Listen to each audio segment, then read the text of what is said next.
Eu acho que essa casa tão sugestivo quanto o carinho que eu recebo aqui cada vez que eu venho. Casa do Caminho, para mim, o nome nos sugere a evolução, né? Porque o caminho é a evolução moral. E é muito sugestivo e além de muito acolhedor. A doutrina espírita tem esse aspecto do acolhimento, né? E a Casa do Caminho está seguindo os traços da nossa doutrina. Parabéns a vocês que hoje enfrentaram frio, né? Para vir a gente conversar um pouquinho sobre a doutrina espírita. E eu acho que a nossa religião, já comentei isso aqui, e volto a repetir porque eu acho que é de suma importância. A doutrina espírita é uma das religiões, acho que mais, não vou dizer difíceis da gente seguir, mas é uma das mais tranquilas. Ela nos condiciona ao nosso pensamento e reflexão sobre o que é moral, o que é evolução, por que eu preciso ir à casa espírita. Não tem nenhum Deus nos condenando, não tem nenhum Deus julgando, né? A gente vai conversar um pouco sobre isso hoje. Mas é muito importante ter essa consciência que a doutrina espírita nos convida. E ela ainda fala assim, se não der essa encarnação, tem outra ainda. E tem outra lá na frente. Então a gente pode se acomodar se quiser. Mas às vezes é difícil se acomodar, né? Principalmente para quem consegue compreender a doutrina espírita. Então a gente não vem na casa espírita e de repente fala, fui batizado e hoje eu sou espírita. Eu comecei a frequentar a doutrina espírita e lá aconteceu um determinado ritual e agora eu sou espírita, então não era hoje eu sou. Não tem isso. Tanto que a pessoa pode vir na casa espírita e continuar frequentando a religião que ela entenda como correto, porque a gente é uma filosofia, uma ciência, e o aspecto religioso ainda vai um pouquinho mais distante, às vezes, do que a doutrina espírita nos proporciona. A religião está muito ligada àquela coisa de castigo. A gente vem muito enraizado com isso. E aí o tema é muito sugestivo, justiça divina, Código Penal da Vida Futura. Aí, falei Código Penal, eu vou trazer algumas lembranças para a gente do Código Penal brasileiro. E eu queria perguntar para vocês, quem acredita na lei dos homens? Só um de cada vez, tá? É difícil, não é? E quem acredita na lei brasileira, então? Um pouquinho mais complicado? O Código Penal brasileiro. Nosso Código Penal é de 1973, né? Tem 50 e poucos anos, tem a minha idade. E a gente às vezes fica pensando, né? Será que ele é efetivo? Será que ele é correto? Porque a gente está falando da justiça divina. Mas a gente precisa compreender um pouquinho a justiça humana também. Eu vou ler alguns artigos sobre o Código Penal. O artigo 155 são os mais comuns, eu acho que é aquele que mais nos incomoda. Muitos deles, dos crimes que estão relatados, né, que são tipificados no Código Penal, eles têm consequências na nossa vida. Mas acho que esses três são os mais contundentes. Aquilo que a gente, como sociedade, para sair de casa, para fazer as atividades, eu acho que é o que mais incomoda. O artigo 155 fala assim: subtrair para si ou para outra coisa alheia móvel, pena de reclusão de 1 a 4 anos. Esse é o crime de furto. Subtrair alguma coisa de alguém. Tirar aquilo que a pessoa tem e pegar para si ou para outra. Eu posso roubar não para mim, subtrair não para mim, isso não é isso. Isso é um furto. Aí a gente vai para o roubo, que é quase a mesma coisa, mas com a crescente de uma situação que fica mais grave ainda. Então o artigo 57 fala: subtrair coisa móvel alheia para si ou para outra, mediante grave ameaça ou violência à pessoa, e depois de havê-la por qualquer meio, reduzido à impossibilidade de resistência, pena de reclusão de 4 a 10 anos e multa. É o roubo. Aquilo que a gente liga a televisão e toda hora está acontecendo no mundo. Incomoda, não incomoda? A gente luta para ter uma coisa, vem alguém, de repente, e tira da gente. É uma sensação estranha, né? Quem já passou por isso sabe o quanto é duro. E tem um outro que é tão grave quanto esses, né? Esses dois, eles atentam contra o patrimônio. Então o Código Penal, ele protege o patrimônio e protege a vida. Os outros dois que eu falei protegem o patrimônio. São leis tipificadas para que a pessoa não cometa esse tipo de crime. E o outro artigo 121, que vai falar do homicídio. E ele fala assim: matar alguém. Só.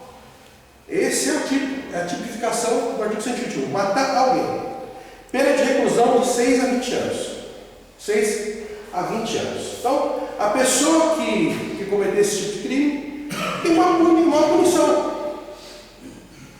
E a gente fica perguntando, será que essas leis resolvem?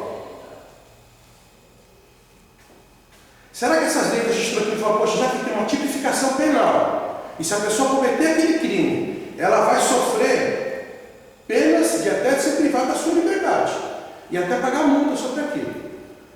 Então não vai ter mais crime.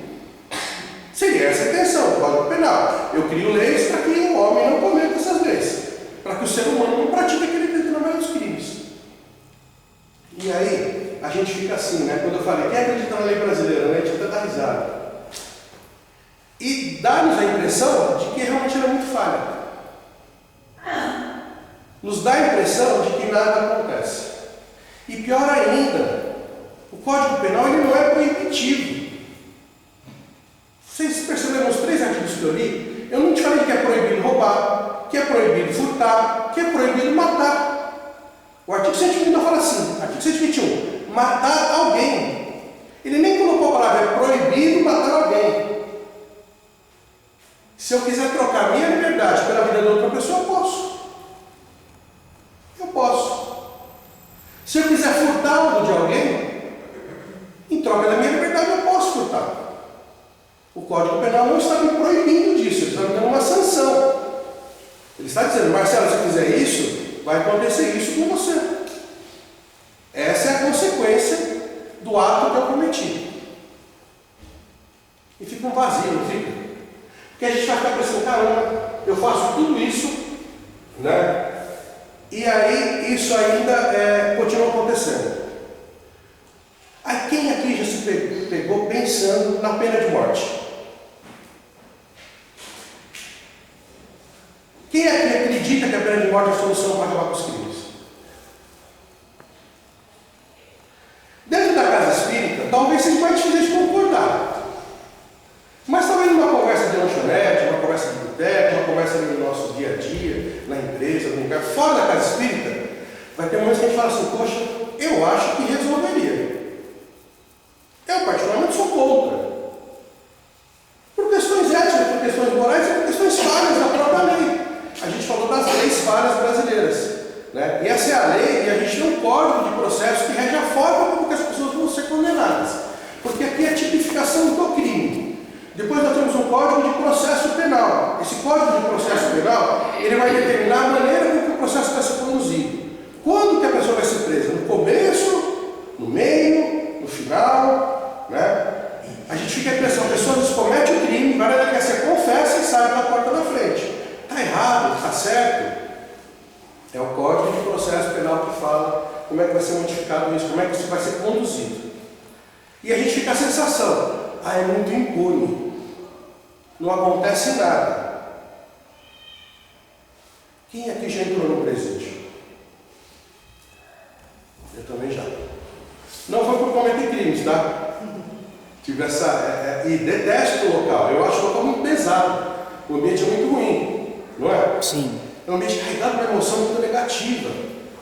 E assim, a gente vê lá que é um depósito de pessoas. Realmente, um depósito de ser humano.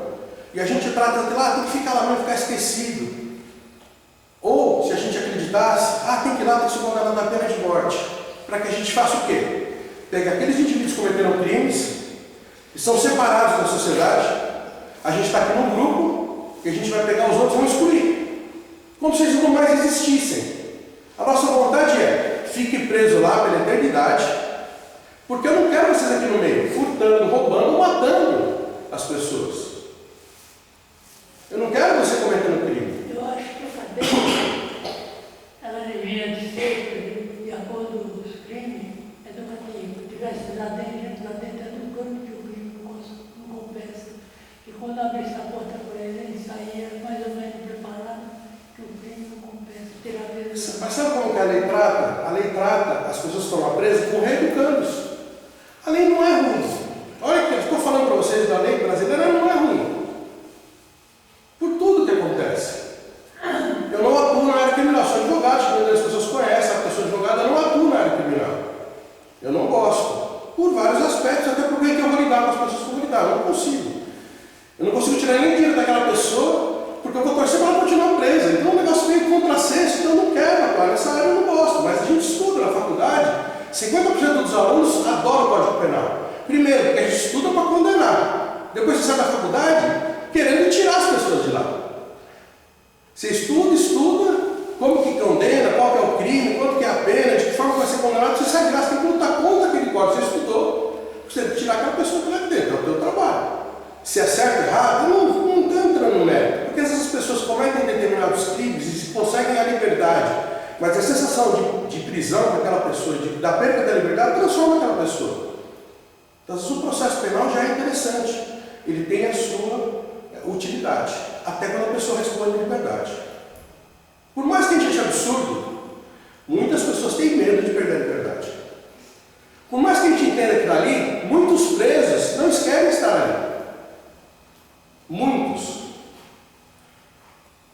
Mas Marcelo, tem uma justiça divina, não é a justiça dos homens. Não está precisando de Código Penal, ninguém pode fazer direito, ninguém é mais um louco. Mas é que a gente precisa entender o seguinte: quando que acontece a mudança do ser humano? Quando que o ser humano realmente vai se atentar de que o crime de verdade não compensa? Então nós temos ferramentas. A ferramenta nossa, dos seres humanos, é essa. Nós não temos capacidade de reger leis divinas, até porque elas já existem. E elas são imutáveis, são infinitas e imutáveis. A gente não vai alterar a lei divina. Ela está aí estabelecida. Então, se não tem como alterar, a gente tem que ver que ela é perfeita, que ela está ali certinha no seu lugar. Nada de errado vai acontecer em relação à lei divina. É que nós temos um senso de julgamento, a gente tem uma vontade de ser Deus, que a gente não se dá conta de quanto a gente está julgando, condenando e executando. Então, quando a gente vê um irmão, por incrível que pareça, um irmão que cometeu um ato criminoso, que cometeu um crime, ele continua sendo nosso irmão. Mesmo não sendo nossa família consanguínea. E quando é, mais ainda. Quem já teve a oportunidade de ver uma avó, de ver uma mãe, interceder por uma pessoa cometer um ato criminoso, é um amor que não se explica. Tal como o amor de mãe em relação ao filho. Quando ele está desenvolvendo, quando ele está crescendo, quando ele está fazendo as coisas, quando está preocupado. A mesma preocupação, eu não estou tirando o pai dessa condição, mas é porque a gente vê o amor de mãe e de vó, é diferente. Tem pai e tem mãe que tem o mesmo tipo de amor de mãe e de avó. Ou avô, que seja, né? Mas a maioria do que a gente vê e que a gente se depara são mães e avós presas junto com aquela pessoa que cometeu o ato criminoso. É uma família que se transforma quando aquele ente familiar, quando aquela pessoa da família comete um crime e todos ali parecem que estão envolvidos naquilo. Principalmente quando a gente tem carinho e amor por aquela pessoa. Então, quem tem na sua família um problema assim, sabe o quanto é duro. E aí o nosso julgamento é um pouquinho mais brando. Ah, é meu irmão. Ah, é meu pai. Ah, é minha mãe que cometeu um crime. É o meu crime. Ele não é tão mal assim. Então a gente vai abrandar. Quando não, a gente está distante, a gente é vítima daquilo lá, a gente quer condenar, executar e extirpar da nossa sociedade. A gente quer separar aquele indivíduo. Como se ele nunca mais fosse voltar. E eu falo isso por minha vontade e pelo consenso que às vezes a gente conversando com a maioria das pessoas e fala assim: olha, essa pessoa não serve para viver entre nós. Ontem eu estava conversando com um rapaz que cometeu crime e ficou alguns anos preso. Eu não perguntei para ele o que era, estava batendo papo com ele, e ele trabalha com um querido lá da gente, e aí batendo papo ele falou: Marcelo, eu estou cansado disso aí. Eu estou querendo me acertar com a minha mulher, eu estou querendo me acertar com a minha vida, agora ter contato com a minha filha, eu não quero mais. Eu não perguntei o que ele fez, o quanto tempo ele ficou preso, o que aconteceu, mas ele não quer mais aquilo. Ele saiu de lá, da cadeia que ele ficou um tempo, e hoje está tentando reconstruir a vida dele. Você viu a lei penal? Para ele, talvez. Mas ele falou: agora eu estou indo para a igreja. Pode reparar que muitos o fazem assim. Até a gente critica a religião às vezes, né? O espírito fala assim: religião é melhor do que a outra. Mas é difícil não presidiar a doutrina espírita. Já reparou? Vai nas igrejas evangélicas. Quando eu falei no início que é difícil ser espírita, sabe por quê? A gente não é julgado, não é condenado e tem todo aquele tempo. Algumas religiões nos comandam pelo medo. Olha, filho, se você não fizer isso aqui, você vai arder no mar do inferno. Olha, você vai ser condenado, você vai ficar do lado de tal de Jesus, você vai para o inferno, você vai para não sei aonde. A gente começa a viver com aquele medo. E aquele medo para aquela pessoa, naquele momento, às vezes é positivo. E ele precisa tomar uma atitude, ele precisa entender. Ele não pode mais agir assim, porque ele vai ter uma consequência. Falar para ele de uma outra vida, talvez seja um absurdo. Ah, na próxima encarnação você vai ter oportunidade. Que encarnação? Eu estou vendo agora esse inferno. Estou vivendo agora esse problema, vai falar de um outro tempo. Então, para aquele indivíduo, aquela religião é fantástica, é a melhor. É a que comoveu ele a ter outra atitude. E assim ele o faz. E ele comentou isso, falou, estou tentando mudar. Só que ele tem síndrome do pânico, síndrome de perseguição. Ele fala, não, tem gente me seguindo até hoje. Eu falo, mas o que eles querem de você? Eu não sei, você tem dinheiro. Eu falo, não. Mas você fez, não, eles estão atrás de mim. E eu já vi eles atravessando a rua, às vezes, e discutindo com ninguém que eu estou vendo. Mas que ele está enxergando. Para quem é espírita é mais fácil ainda. Quantos obsessores estão ali perturbando a cabeça daquele irmão? E ele fala, Marcelo, eu não quero mais. Aquela vida não serve mais para mim. E aí assim, volto a falar, quem já teve a oportunidade de entrar no presídio, saber como é, aquele ambiente é muito difícil. Ficar um ano, ficar 2, 3, um mês, privado de liberdade. Até quem não paga a pensão vai preso. E hoje está ficando junto no mesmo presídio. Tem alas separadas, mas é dentro do mesmo presídio onde ficam as pessoas que cometeram atos criminosos. Porque a pessoa que pagou pensão, ela tem dívida que cessa a liberdade daquela pessoa por um período. Então não paga a pensão para ela, mas ela não cometeu ato criminoso, deixou de pagar a dívida, que não é crime. Mas ela fica no presídio também. As pessoas enlouquecem de ficar um mês naquele local.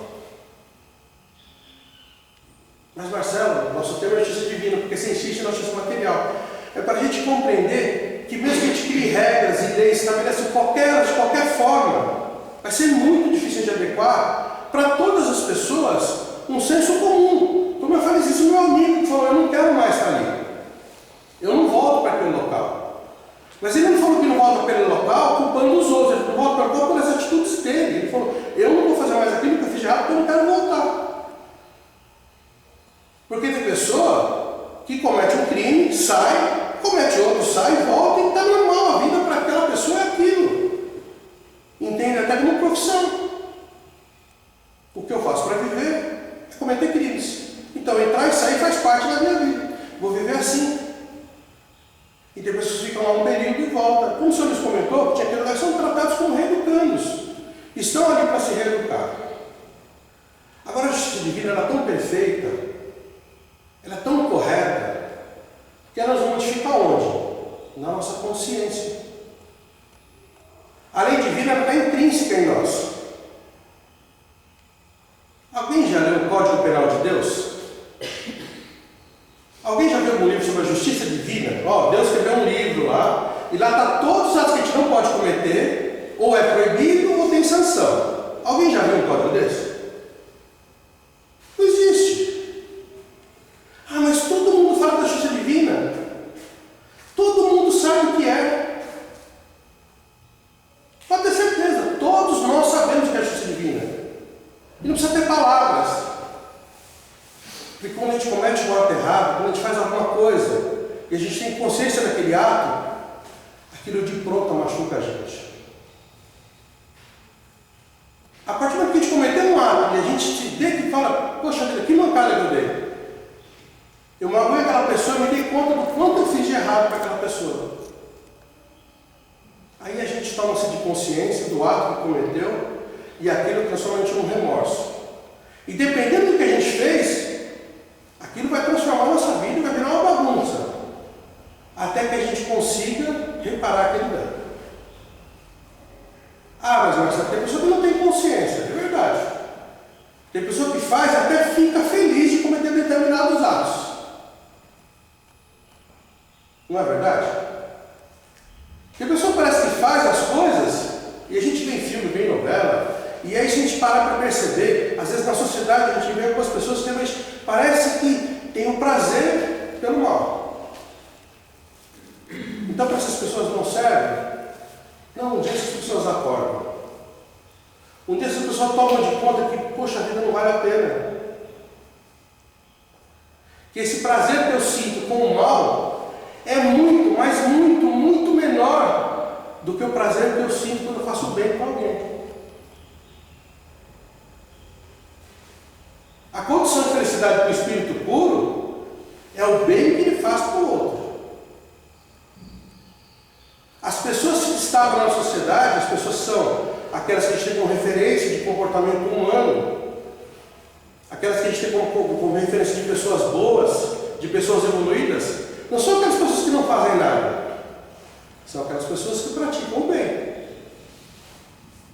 Qualquer sociedade, qualquer local, quando a gente vê aquela pessoa que uma referência, pode reparar, aquela pessoa está fazendo o quê? Caridade.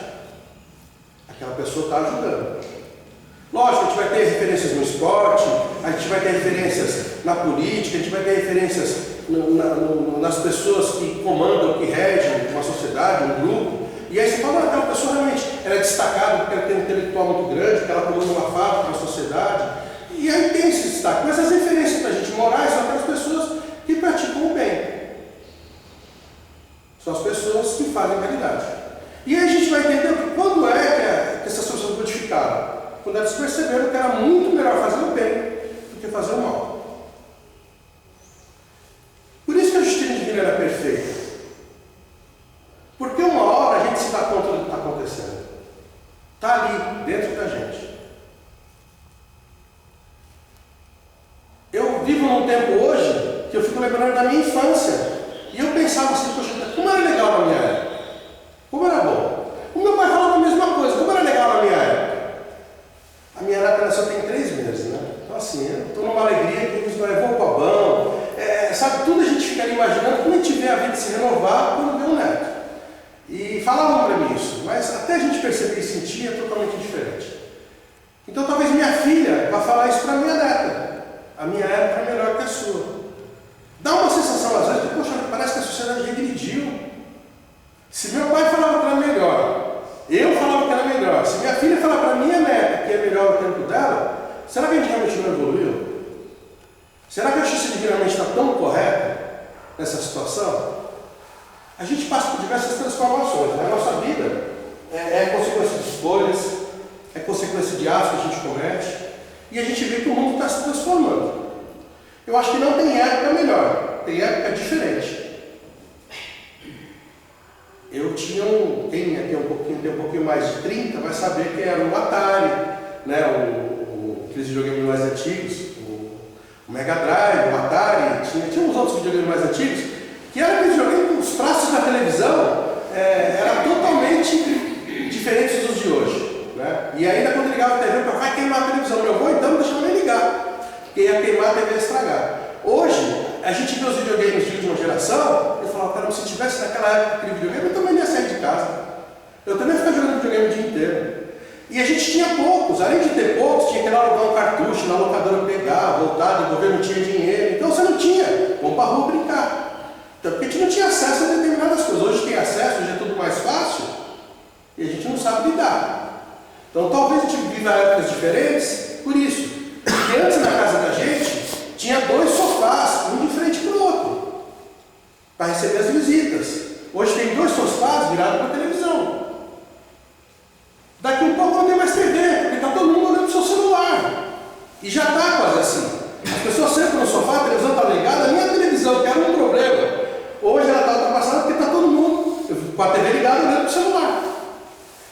Então assim, a gente vive com tecnologia que a gente não tinha. E talvez se tivesse vivido naquela época lá, o meu pai, o meu avô, né, a minha neta que vai estar lá na frente, também vai ter dificuldade para viver. Mas Deus é muito paciente.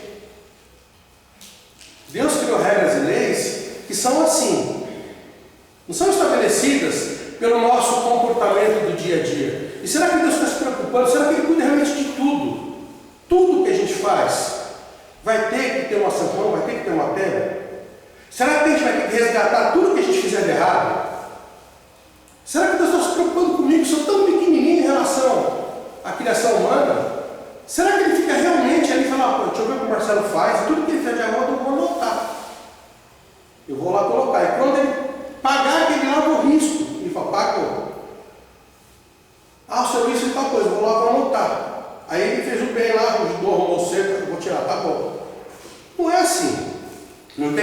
de barba lá que vai receber a gente, com o livro anotado de tudo que a gente fez de errado.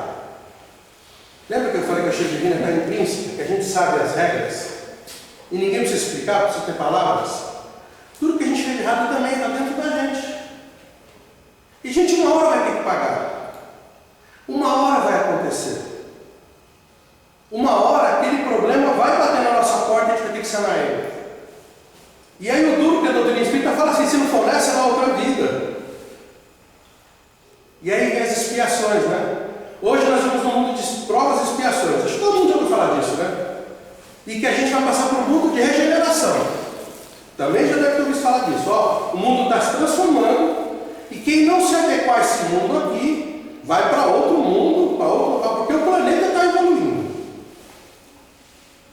Aí, de repente, amanhã eu acordo, vou tomar um café, eu olho assim, meu Deus do céu, que mundo que é esse? Mudou tudo, é de regeneração, estou aqui ainda. Não vai acontecer assim. Certeza. Não vai se dar esse pulo de evolução em saltos, tá? Então a gente pode ficar tranquilo. Nessa encarnação, garanto para vocês, a gente não vai ver um monte de regeneração. Mas vai vindo. As pessoas estão aqui se transformando. A gente antes tinha que lidar com menos coisas, como eu falei. Hoje a gente lida com mais.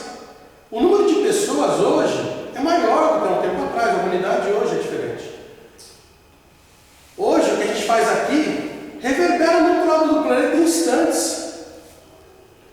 As guerras que estão acontecendo do outro lado do mundo, elas nos atingem aqui, seja moralmente, porque aquela coisa incomoda, porque é triste ver na televisão as pessoas se matando por conta de nome de Deus, ou por conta de espaço, de terra, de poder, porque aquilo já fere a gente não aceita mais.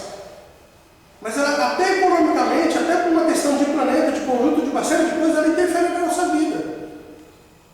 Então a guerra, que era distante antes, a gente escutava, via nos livros, escutava as histórias que falam daqueles povos que cresceram de uma forma diferente, os países que viveram em guerra e que hoje têm uma estrutura muito forte, porque eles países sofreram as consequências da guerra.